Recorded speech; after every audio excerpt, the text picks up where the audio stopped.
হ্যাঁ কেই number ওয়াৰ্ডৰ member কিয় দিছে পইচা কিমান টকা দিছিলে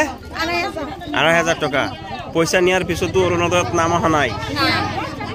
কি অনুৰোধ জনাব মামাক যাতে আমাৰ অৰুণোদয়টো সোনকালে কৰি দিয়ে সেইটো লাগে